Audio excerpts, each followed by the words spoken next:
Hello, and welcome to the Responsive Family Sleep Podcast. I'm your host, Kim Hawley, holistic sleep coach, lactation consultant, peaceful parenting educator, and mom.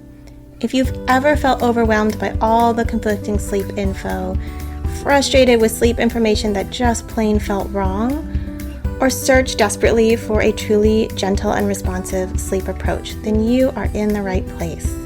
In each episode, we'll be answering your most pressing baby and toddler sleep questions, busting those sleep myths, and helping you understand truly developmental, biologically normal baby and toddler sleep, plus encouraging you to trust your intuition along the way. Let's get started. Hello, and welcome back to the podcast. I am super excited for our topic this week. I feel like it comes up a lot. And that is around setting limits and how do you set limits and what limits do you set and what does that look like?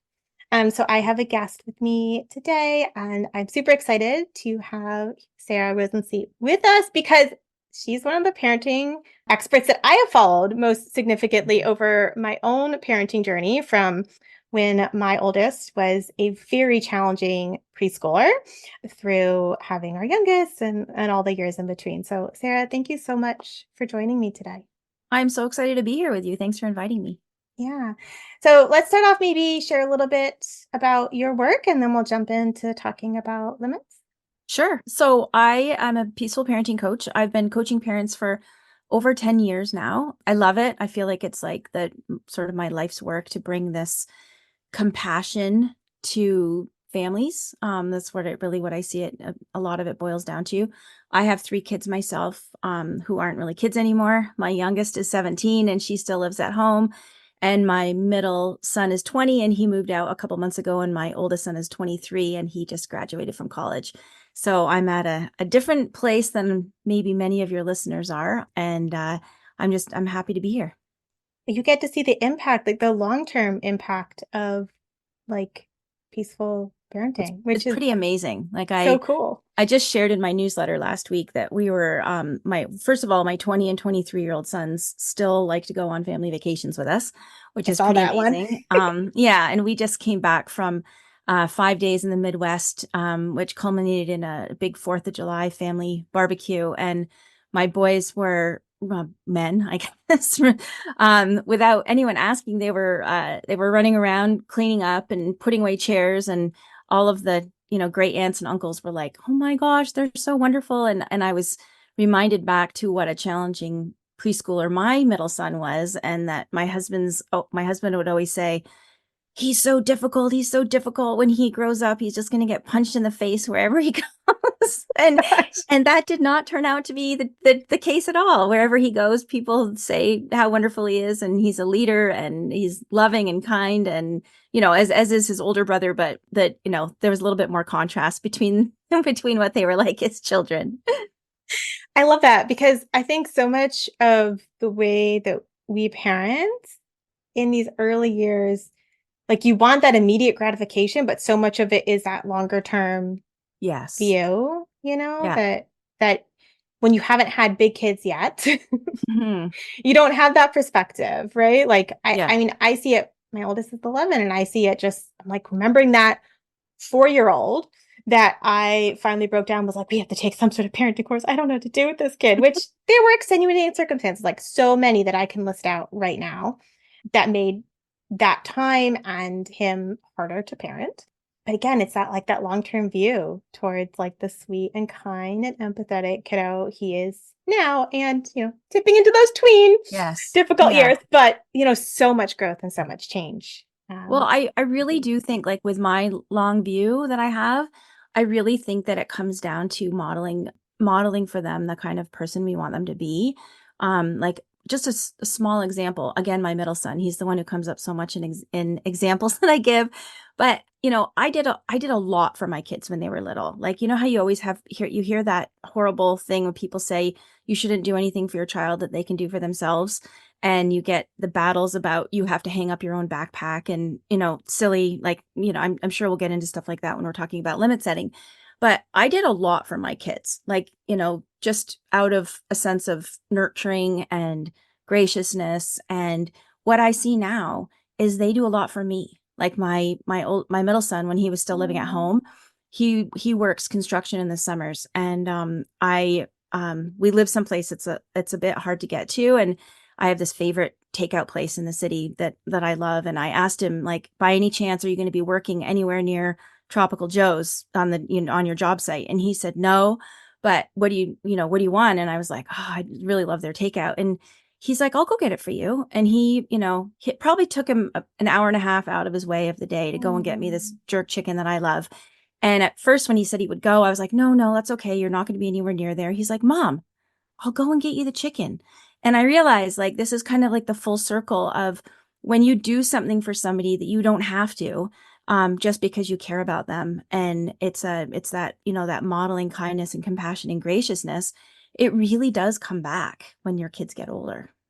I love that. And that's so sweet. Like, oh, he's a sweetheart, man. He's a sweetheart.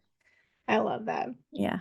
So limits. Let's talk about limits. And I see so many different ways parents struggle with limits, and I'm sure you see even more ways that parents struggle with limits. I feel like, especially with your first kiddo, that transition from baby to toddler is hard, right? Yeah. Especially if you've never experienced setting limits in your own life very easily, or your parents didn't model very well. Mm-hmm. And, I tend to see, I'm curious if this is kind of what you see too. I tend to see two extremes, like I'm scared to set a limit because of the emotion it brings up in my child. Mm-hmm. And that doesn't feel very responsive. Or I set a limit and I expect it to actually stick and be compliant the first time, which is kind of out of step with development. And I feel like more of that kind of mainstream view. Yeah. Well, and I think you probably see those two extremes because the people who are not on either end are not struggling, right? Yeah. Like the people who are not unreasonable with the limits that they're setting, and they're also not afraid of emotion. Those are not the people that are going to be having challenges with limit setting. Yeah, that's true. And I see it a lot at bedtime, right? Like when we're thinking about how to move through a bedtime routine that's not working well, that can be a lot about transitions, but also a lot about limits. When we're thinking about making changes to how we respond to sleep with like a toddler, that can be about limits. But if I say this all the time to my toddler families, like if we can't set a limit when everyone's at their best cope, right? Like then we're kind of in trouble when it comes to times of the day that are harder, like bedtime and overnight, that we have to have practice. Yeah, that makes even sense. Just for ourselves, right? Like setting a limit at a time where we have more resources. But so I feel like to me, it comes in often as a sleep strategy, but it is so much bigger, right? It's so much more about just how we parent. Totally. So let's talk about with limit. Like, what is a limit? Okay. Well, first of all, I love how you said the transition from baby to toddler, because I think there is this transition where a baby's needs and wants are the same thing, right? Mm-hmm. And then as they get into, I'm just going to say, 15, 16 months, they're starting to want things. They think they need them. It's really just, I want that, right? Mm-hmm. So I think that's sort of that point where you start to really have to think about setting limits is when those needs and wants are diverging. And it can be tricky. And I that's actually when I first got into really thinking about it, the style of parenting, was when people started telling me like, oh, he's just manipulating you, or, whatever. And after being a responsive parent for the first year and a half, it just was like, wait, what do I do now? So a limit is an expectation that you have for your child, right? So it can be around, let me first start by saying, I think that we should be as flexible as possible with limits. Sometimes I worry that people are using peaceful parenting or gentle parenting or whatever as a way they actually are thinking, I'm going to set a limit just because I like it and I think it's a good idea, but I'm going to be nice about it. And that's gentle parenting. And that's not gentle parenting in my book. What is peaceful parenting in my book is that we're very conscious and deliberate about the limits that we set. And we don't set limits just because we like them better, or we like our idea better, or, it's not sugar-coated control, if that makes sense. But sometimes I worry that people are like, well, took this away from my child, but I did it with so much empathy. And it's like, well, wait, did you really have to take it away from your child in the first place? So I just want to make it clear that if you're setting limits that are unreasonable and unnecessary, even if you're nice about it, that's still not good limit setting in my books. Mm-hmm. Yeah. So a limit is basically the expectation that we have for our child, their behavior, that what they're doing, what we want them to do or we want them not to do. Right. And sometimes a limit can look like what's more like a consequence or a punishment. But the difference is sort of that how we set that in terms of our tone and our intent. Right. So as I mentioned before, we only set those necessary limits, and we do it with kindness and empathy. So a limit that somebody might be familiar with is like, you have to wear a seatbelt, right? Or, you can't run out into the road. But then there are other limits about that are different for every family, depending on their values and their mental capacity and resources. So there are some things that, are going to be hard and fast health and safety limits. And then there are some things that might be different from family to family in terms of who they are and what is important to them. Yeah. What helps their family kind of function better Mm-hmm. versus another family. It might not be a big deal. So yeah. Yeah. But I still would encourage you to really think about and make those limits very consciously set. Yeah, I think I mean, as a parent myself, like, I think it's sometimes helpful to be like, why am I setting this limit? Do I need to set this limit? Like, is there another way to go about this? But I mean, I have really strong-willed children. And so, just when you're busy and you're trying to do a million things and, you think this is what you need to do, like, is it what you need to do? Or is there another way? Yeah. Especially if it is especially if it's creating a lot of tension. And it's okay sometimes if that is the limit needs to be set, it's okay to have that limit bring up emotions, which I feel like is something that is hard, especially in that younger toddler space, right? When you're just kind of grappling with limits, and then your kids' verbal skills are not necessarily what they will be in like 6 months to a year. And it's such a hard place to be in, Yeah. Well, I think in terms of toddlers, if you notice, I keep coming back to like before we set the limits, things that we want to do is like, we do want to have those yes spaces where, that you don't have to be setting limits all the time around what they can do or what they can't do. So I think thinking about it in terms of that, like how can I set up life with a toddler in a way that there isn't quite as much need for limit setting, right? Like having spaces where they can touch everything and climb everything. And of course, that can't be everywhere that you go in your life. So there will be other times where you do need to set limits around, no, you can't climb on that, or you can't touch that thing. But having that let me put it this way, the more you can say yes, the easier it is for them when you have to say no about things. I think kids, when they hear no, no, no, no all the time, I mean, it hampers their development, and it just, you're going to see that their desire for autonomy pop up in other places like feeding and toileting and sleeping, right? When they don't have enough autonomy in the areas of their life that they can control. Yeah, absolutely. And that's their job, right? Like figure out the limits, have some autonomy, explore, learn, like, and so I think it's easy. I mean, maybe it's always been easy to overlook that, but I mean, especially busy modern parents, like, it's easy to not understand that developmental need behind the behavior and kind of get in our own way in some ways. Yeah, I love that you brought up the developmental need because, one thing I think every parent of a toddler has experienced is something like throwing food off the high chair, right? And when you think about it, like that is there are, I'm sure you're aware of this, Kimberly, but for your listeners, that the idea of developmental schemas, where they're learning about the world through these different patterns of how they're experiencing the world, and the trajectory schema is an important play schema where they're literally like throwing things and seeing how they move through space, right? So if you don't want your child to throw food off of the high chair, how can you meet that need in another way, right? So you might have set a limit that you take them out of the high chair when they start throwing food on the floor, but the throwing the food on the floor was expressing a need that they had, right? To either I don't know, possibly get attention. It's not always the trajectory schema. It might be like getting attention or interacting with the dog by throwing the food on the floor or whatever, or a way to say I'm done. But there also are those learning needs that drive that behavior. So how can you meet the need in another way? Do lots of throwing things in a time when it doesn't matter, like throwing pom-poms over the railing of your porch, or, throwing stones in a river, or, things like that. Yeah, I love that. It's so true. Because throwing food can be so it's wonder it's easy just to focus on, like, I need that to stop instead of like, Mhm. "Ooh, how can we redirect, and figure Yes. out what else is going on there?" So, I mean, I think that's a big piece of that. What limits do we need to set?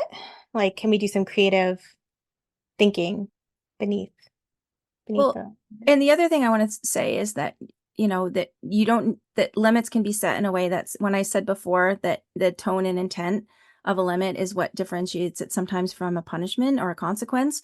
So I just mentioned, if a toddler's throwing food off of the high chair, you might want to take them out of the high chair or, take the food away or whatever. But the reason why you're doing that isn't to make them feel bad. And you're doing it when you're regulated. You're Mhm. doing it because you want to teach them we don't throw food off of the high chair. So I'm going to take you out now, honey. Oh, looks like you're done. Let's get out of the high chair. We can have some more food later. And you're doing it with this. What helps us stay calm is the understanding this is developmentally appropriate, right? The kids want to be good. They're doing the best they can. So that helps us stay calm and keeps our tone compassionate and kind. And then the intent is just to teach them. And kids don't need to learn, or sorry, they don't need to feel bad to learn, right? Mhm. They can learn without us making them feel bad. So they don't need a scolding and be taken out of the high chair. They just need, oh, looks like you're finished. Let's get out of the high chair now. Yep. That just matter of fact, kind And narration. yeah, and to your point, they Mhm. might be upset about it. And that's okay too, right? It's okay if we're being kind and compassionate, our tone is good, our intent is just to help them supporting that limit of no throwing food off of the high chair.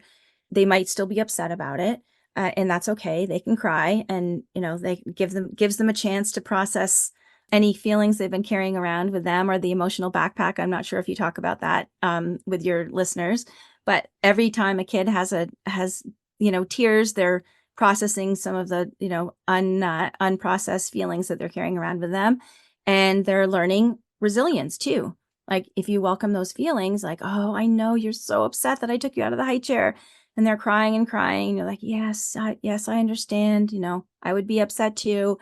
Then they're also learning from us and our calm energy that it's not an emergency, right? That their big feelings are Mm. not an emergency. And that's the beginnings of the emotional regulation, is learning I can handle this. And also that bigger picture resilience. I can experience hard things and then I'm okay, right? Like I didn't like it Mhm. when my caregiver took me out of the high chair, and then I cried, and then I was okay again. Mhm. Yeah. I don't remember who said it, so if it's you, then great. If it's another parenting coach, I don't know. But, like, just that, like, our limits are so much more about a behavior than, like, the emotion, right? We're just trying to have an expectation on behavior and then welcome, the emotion that Yeah. follows, not Yeah. control the emotion, and I think that's something that people can struggle with sometimes. Yes, totally. And I think that, so whether you fall towards the more permissive, like, okay, I'll put you back in the high chair because you're so upset because I took you out of the high chair, or whether it's more on the stop crying, this is not a big deal. You were throwing food, of course I'm taking you out of the high chair, like that more sort of authoritarian approach. Both of those send the message to the child, your big feelings are an emergency for me, right? Both of those Mhm. responses, even though they seem so different from each other, I mean, they are so different from each other, but both of them send the message, stop feeling this way. I can't handle your feelings, which is the opposite of what we want to do in terms of welcoming those feelings. As I said before, that helps them develop their emotional health and regulation and resilience.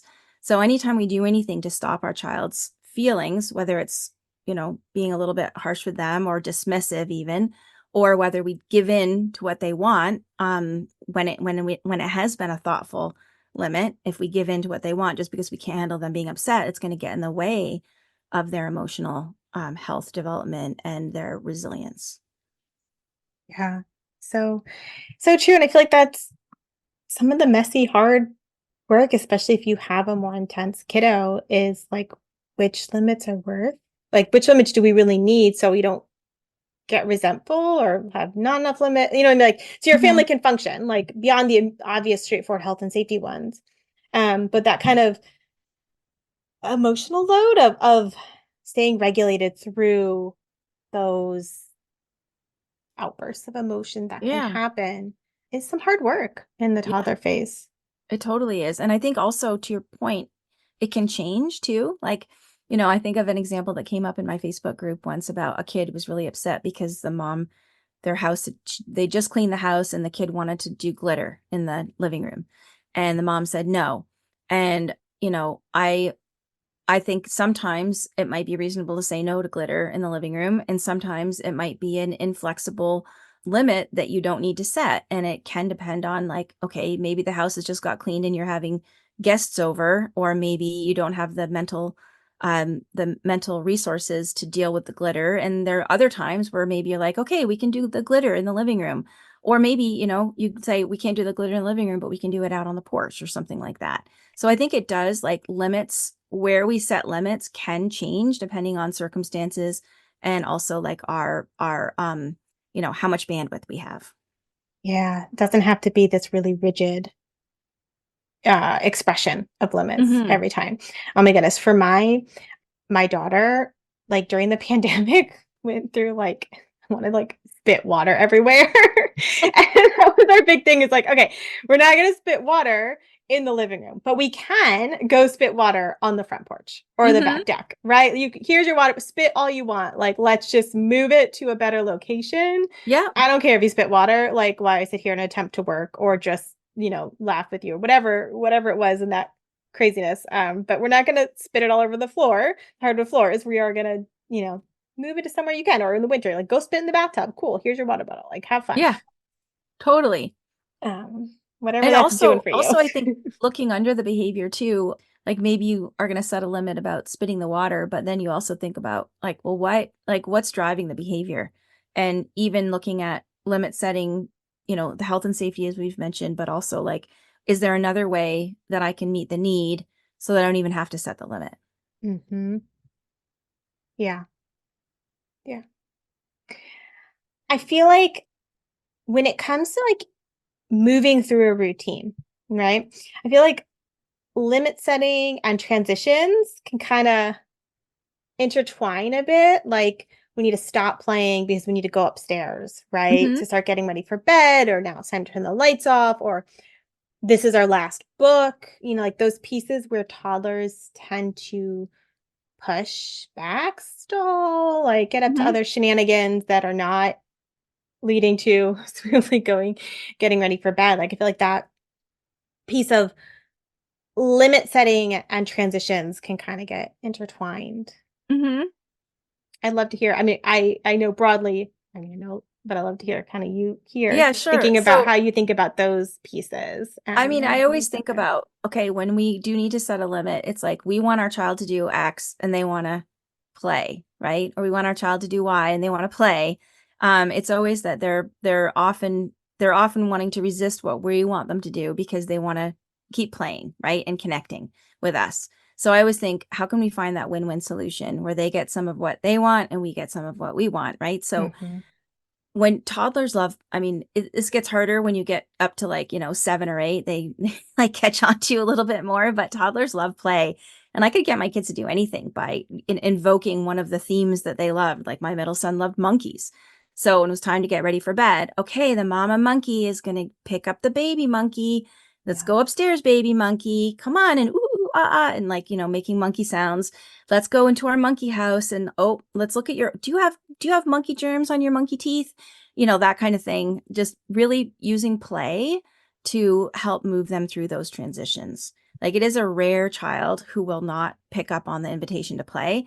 What I have seen sometimes is if you've been having a lot of conflict with your child, they sometimes will resist play because they know that, I mean, my son knew he was going to get ready for bed, right? It wasn't like I was tricking him. Like he did know we were going to get ready for bed, but we were doing it in a fun way. So that was make him go along with it more. But if we had been experiencing a lot of conflict, he would be unwilling to do the play because that would mean I would be winning, right? Like that we'd be Mm-hmm. doing what I wanted us to do.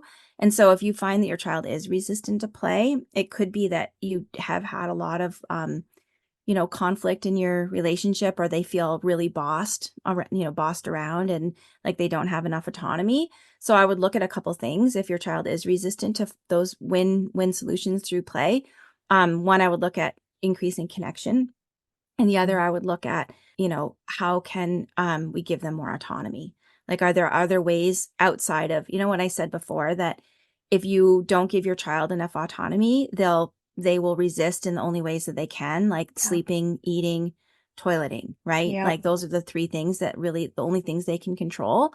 So if you are getting a lot of resistance, like look at other ways, like how am I actually hampering my child's autonomy and independence by not letting them, explore enough or play enough or make appropriate decisions for their age. Yeah. And that's so true. And I feel like the expression of lack of connection or lack of control or choices or autonomy can really come out at bedtime. Mm-hmm. And so we can also back that up and like work on those things well away from bedtime, when I feel like it's sometimes harder as a parent. Totally. Yeah. Your hope is less. Yeah. And the bedtime is like the ultimate separation, right? Exactly. And I see it too in my work, like, especially when you have really busy parents and they maybe only have like, an hour and a half between daycare pickup and bedtime, the kid is going to totally draw out the bedtime as long as possible just to have Yep. more time with you, right? So how can you supercharge that hour and a half with connection? I don't know if this is what you teach also, but Yes. like, Yes. how can you supercharge the time that you do have together so it's easier to say goodbye at that separation time of bedtime? Yeah. No, that's absolutely what I teach. And it is hard. It's hard when pickup is late and bedtime is early, right? Like, Mhm. I think that sometimes we just have to acknowledge, like, it's not ideal to have this little time with your kiddo in the evening, and this is our reality right now, and we can't necessarily always change that. Yeah.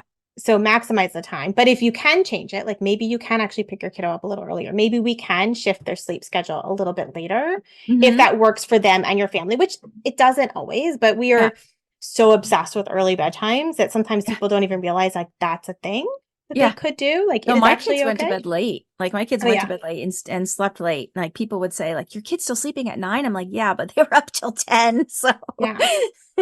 Yeah. So like there's sometimes, not always, sometimes ways we can create a little bit more space for that connection, right? Like yes. and not have it feel so rushed. Yeah. Um And that we then also, when you do have the short window between, late pickup and early bedtime, don't use that time. I mean, sorry, I sound preachy, but like have like, jarred spaghetti sauce and pasta for dinner. Like, don't make like a nice dinner. Like, I don't know. The years are short and you'll have lots, I promise you'll have lots of time to cook nice food when your kids are older. But just really think like, okay, I've got an hour and a half. How can I maximize that connection? Yeah, absolutely. And like connection, right? Like if I think you were kind of talking about this with them pushing back, right? Connection is that desire to go along with us. It's Yes. resting on that connection. And so um I feel like lots and lots of parenting coaches talk about this, but that idea of like connect with them before we're trying to shift Mm-hmm. them through a routine or ask them to do something or ask them to stop or set a limit about like it's time to wrap up our play or anything like that, that like just pausing and being with them for a Yeah. moment. And Yeah. then we make our demand, air Hmm. quoting that over here, Right. our request, our limit, our whatever it is can be Well, so and that goes that so we're always much more when we care what somebody thinks, which is really like what connection is, right? Or part of what connection is. When we care what someone thinks, we're much more willing to go along with what they want. And it's not like a magic wand for little kids. Like if your child is not listening to you, it doesn't mean that you have a relationship problem. It just means that they're, strong-willed and they want what they want and they would rather keep playing. So it doesn't connection always helps, but it's not this like cure all that it shows something wrong in your relationship if they're not listening. But it does, like when my son was older, my older son, for once I'm going to talk about him. He was talking about how, and he was in high school, like a lot of his friends they didn't go home at night and they didn't answer their parents when they called or text them. And he said, you're really lucky that I care what you and dad think. right? So that's like Mm-hmm. connection doesn't stop being important as your kids get older. It becomes even more important, but we're laying the foundation when they're little of, them caring what we think, we caring what they think. And really, it does make that limit setting so much easier when another person's, not when you're afraid of them, but when their like true opinion is important to you. Yeah. Yeah. So again, that lovely older, like grown kid perspective. It's so valuable to be around people who have that. I feel like it's great to be around peers, right? That have kids going through similar struggles with you. But I think it's so lovely when you get to hear from people who have older kids and Mm-hmm. like grown kids and like that, just that different perspective that we have kind of in the phase of parenting, Mm-hmm. that we were in. I mean, obviously you and I are professionals, so it's a whole different level of perspective as well. But the parenting perspective of having kids at different ages, I feel like is valuable. And sometimes we don't get a lot of that Yeah. culturally. Yeah, totally. I mean, we're so artificially separated by age groups, aren't we? In a lot of ways, Yeah. like with school and teams and things like that, we don't live in villages like people used to, where where you would have exposure to somebody who has older kids. Yeah. And I really do think that the work that you put in doing this kind of parenting when your kids are little, like it is a lot of work. Like we both know how much work it is to be responsive. And it really does pay off when they get older, because Yeah. I saw so many of my friends struggle with their teenagers, and they're still struggling with their teenagers.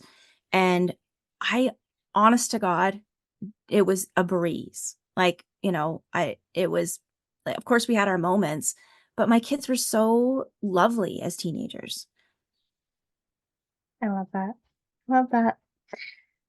Sort of a bit of a shift, but one of the things that I would love to have you speak to a little bit is this idea with setting limits and toddlers and that lack of impulse control and like Mhm. we've set this limit a million times, why won't it stick kind Right. of frustration that I see parents struggle with a lot around like nursing limits, a lot around bedtime limits, like in so Hmm. many different areas. And I just love to have you speak to that a little bit. Yeah. So their kids don't start to develop impulse control when they're upset or excited until between the ages of 5 and 7.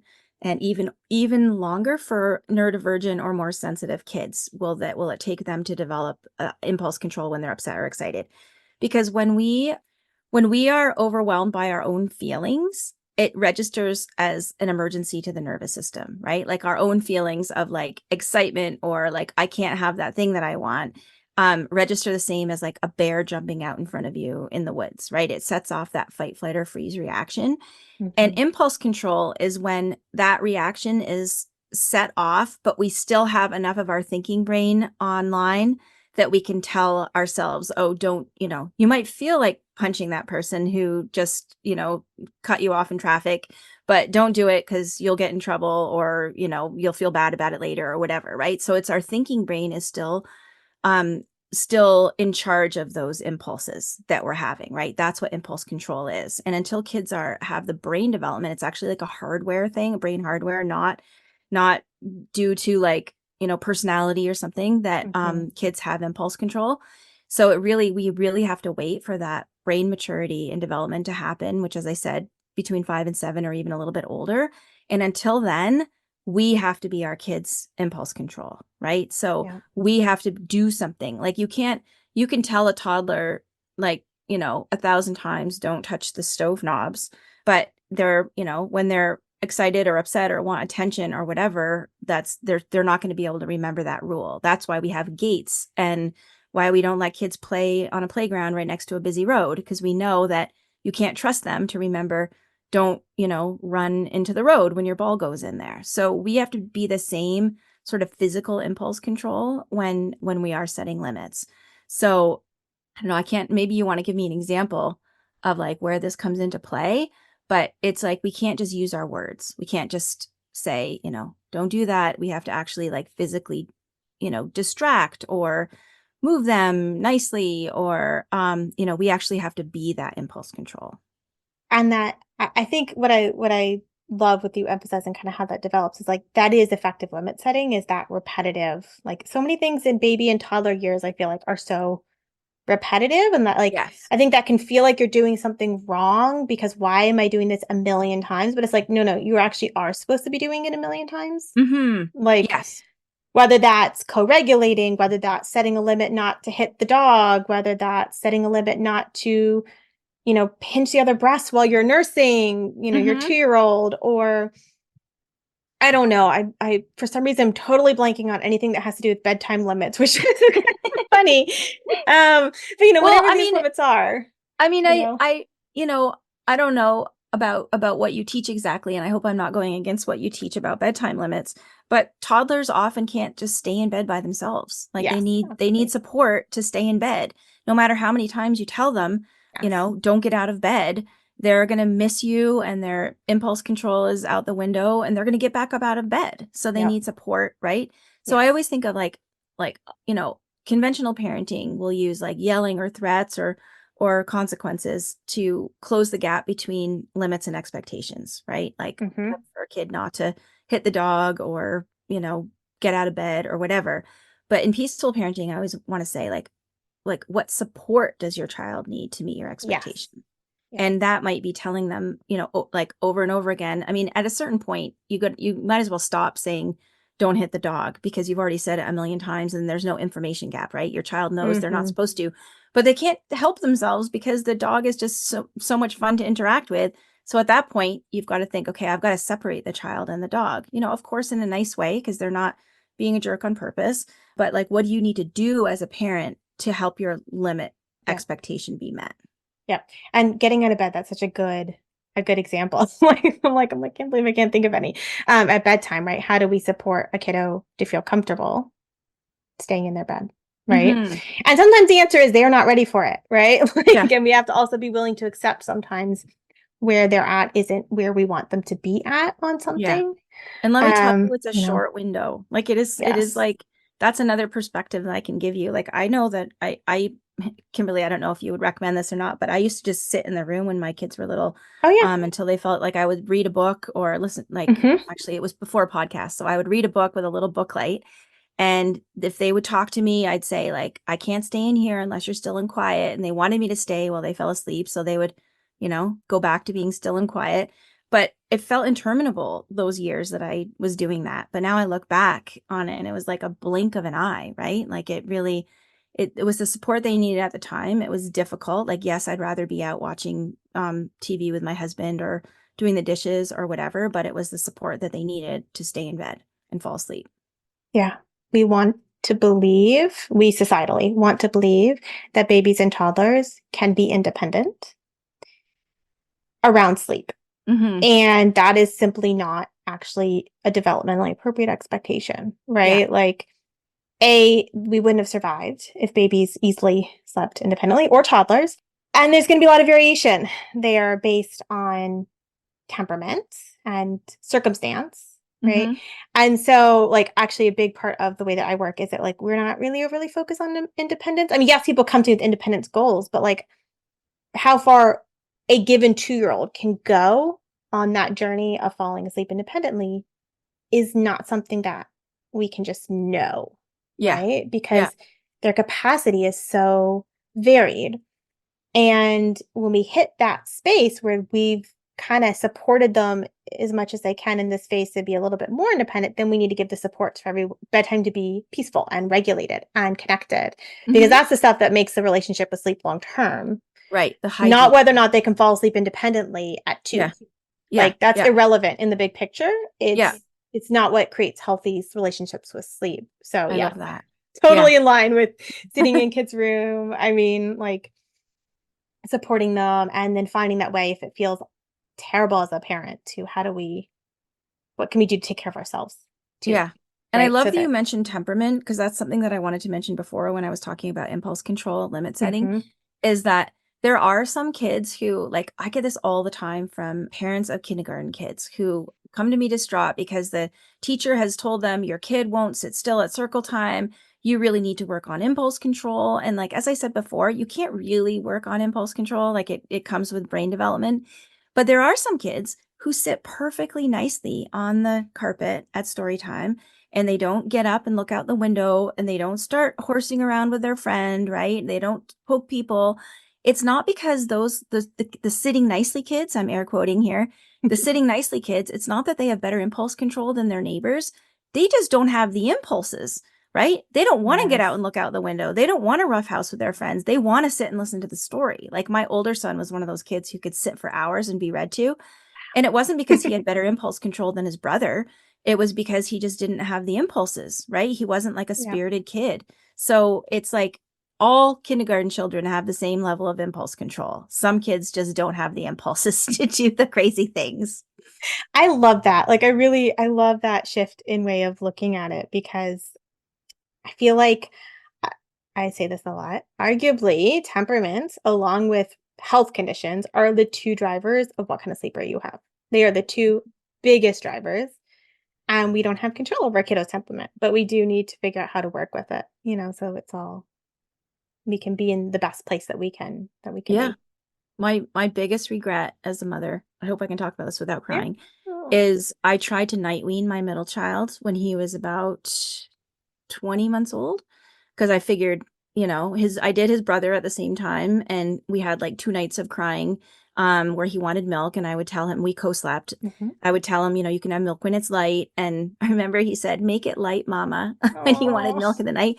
But it was literally like 2 or 3 nights of bit of fussing. And then he started sleeping, through the night without wanting to be breastfed at night. And so I thought I'll do the same thing with his brother, who we just, I've said a number of times is a much different temperament than his older brother. Kimberly, he cried for 8 weeks. And it was awful. Like my husband I had to stop sleeping with them because he just wanted me so much and he wanted the milk so much. And so I was like in another room, like listening to him scream and cry for me. And every night it was like, he can't do this much longer. Like, like this can't go on much longer. You think, okay, tonight's going to be the night. And I so wish that I had just given in. I mean, speaking of limit setting, that was a limit that I chose to set that I wish I hadn't set. Like there was something about this kid and what he needed at night that was not the right time for him, right? Like it wasn't a good looking back, like it felt like the right thing to do. And I try to be compassionate with myself, but I think sometimes you just have to recognize the needy temperament of a kid, right? Like that wasn't the right thing for him when it was fine for his brother. Yeah, like on paper, many kids would be fine being night weaned at that age. Mm-hmm. And that's the reality of, like, even when folks come to me and they're like, is this a realistic goal? And I'm like, well, in theory, yes, right? But is this realistic for your child right now? Like, sometimes we don't know until we try. And I think that's the thing, as having, like, sometimes you really don't know how they're going to respond until you try. And then you kind of, figure out what to do with that response and where that leads you. But, it's tough, because what is okay with one kid and a perfectly reasonable limit to set is not with another kiddo that's, more sensitive or more has stronger needs. It's strong so needs, hard. strong will, sensitive. And I wish that I had just said, okay, you can keep breastfeeding at night for a couple more months and we'll see what happens. Yeah. Yeah. When I night wean with like, we're just not going to nurse at night and like talk on, social stories and like all that kind of stuff. It's not generally my first way that I night wean, but when I do, I'm always like, if by night 3 we are not seeing like serious like improvement, then we need to stop. Well, Like, I wish I'd had you 20 or 18 and a half years ago. I don't know who was talking about that stuff then. I mean, it's so hard because, like, for some kiddos, there are other strategies that we can use that are less stressful. For some kiddos, you do kind of have to go that route, like talk about it, read the night reading books, get them all ready, like, and just not nurse at night. It just, depends on their temperament and what feels manageable to you as a parent. But goodness, it's so hard when there isn't that guidance to sort of rethink a limit. Mm-hmm. And like support, and that it's okay to rethink a limit that like maybe you thought was okay and isn't. So, I mean, I'm sorry you guys experienced that, but it's also, I think, an actually a really good example of what you were saying about, like, Is this questioning our necessary? limits. Yeah. Yeah. And, you know, it probably wasn't 8 weeks, but it was a very, very long time. It was at least a month. I believe And that. I've I heard that. think Yeah. I love that you brought up rethinking limits, because I think sometimes we do set a limit and then we think, well, that was silly. I didn't need to set that limit, you know, with hindsight, right? And then we're afraid, though, to go back on it because everyone says you're supposed to be consistent as a parent and you want your kids to take you seriously. So you don't want to go back on what you've said. So that's why, of course, we do start with thinking very carefully, like, do I have the bandwidth to stand behind this limit? Is this limit reasonable and necessary? And if you know right away you don't have the bandwidth, okay, don't set the limit. Like, Yeah. yes, we can have ice cream for dinner tonight because you know you're going to give in after 20 minutes of crying. Yeah. So, but I do think sometimes after the 20 minutes of crying and we've thought, oh, why did I set that limit? That was silly. It's okay to say, you know what? I'm being silly. I changed my mind, or I didn't see how important this was to you, and I didn't realize that we could find a way to make it work or whatever. Mm-hmm. And that just teaches your child that you're flexible and you're human. And, you know, and I'm not suggesting that we do this every time our child is upset about a limit, but there are those genuine times that we're like, wow, why did I say that? Like, why did I set that limit? And it's okay to go back on it. And you know, I work with parents now who are like, my kid is so inflexible. And then they, you know, will say, well, I refuse to change my mind, even if I was wrong. I'm like, oh, I wonder where they got that inflexibility, right? Yeah, yeah. And I think that's true. Like we sometimes don't think something's going to be as big of a deal or just weren't being mindful because you can't be mindful in in every moment. Mm-hmm. And then it's like, well, actually, let's rethink this, right? Yeah. Like, but not because we're afraid of their response, but because we realize, like you're saying, it's more important, or I wasn't mindful, I wasn't thinking about it. Which is And you've kind of the also, fun thing with older kiddos. Like you can actually have that conversation. yeah, you can say, this is why Yeah. I said no originally. And then when you know, brought up these points, I realized that, you know, we can make it work or whatever. So yeah, talking about it. But I also want to say that kids do know when we're being arbitrary, even if they can't put their finger on exactly what that is, Mm, but they know when we're being arbitrary or controlling, when we won't back down about a limit that they know and we know was silly. And it mhm. hurts the trust between Yeah. a parent and child, right? Because when a kid learns that I call it the goodwill bank. And when they learn that you are trustworthy, right? That you're not going to be arbitrary, controlling, power tripping, but that you are very conscious and deliberate about the limits that you've set. When you do have to set a limit that they don't understand or they don't like, they're going to trust you so much more and they're going to go along with it, even if they don't like it, because you have that trust built up of not having been, you know, controlling and arbitrary. Yeah. That's so true. It's like that buffer you have, you know. Mm-hmm. Just like connection is like a buffer Yeah. against that. All the things, all the parenting things. It's a buffer against all the parenting things. Super technical. Just sort of in wrapping up, do you feel like there's any last piece of grappling with limits, setting limits, especially with these toddlers that we haven't touched on? Yeah. I would say if you can, like if you have the bandwidth, you know, don't be afraid of like things being messy, like literally or figuratively, being messy. And that also to like stop and think like, is this something that I'm going to really care about or remember in 50 years or even in 20 years? You know, sometimes there are things that, you know, we place a lot of importance on, like table manners, that really are not that important. And I mean, context dependent, right? Mhm. But there are times when we can really just let things go. And it doesn't mean we're being permissive. It just means that we're being much more like flexible and thoughtful about like our child and their humanity. I love that. I love that.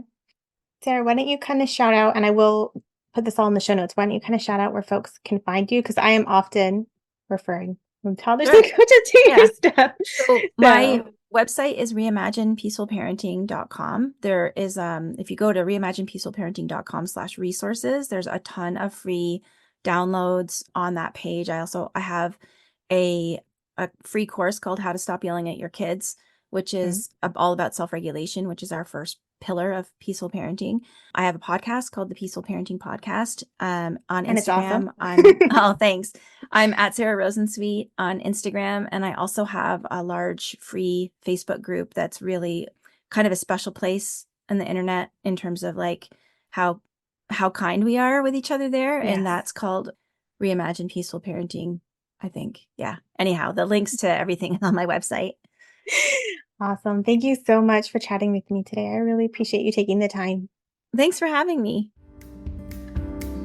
Thank you for joining me today. I hope this episode left you feeling more informed, confident, and encouraged on your sleep journey. And just a reminder before you go that nothing in this episode is individualized to your specific sleep situation, nor is it to be taken as medical advice. Take what resonates, ignore what doesn't, and check with your healthcare provider about any medical concerns. Take a moment to subscribe to this podcast so that you'll never miss an episode. And take a moment to rate, review, or share an episode you love on social media. All of that helps parents just like you find me, this podcast, and this gentle and responsive sleep information. I'll see you next time.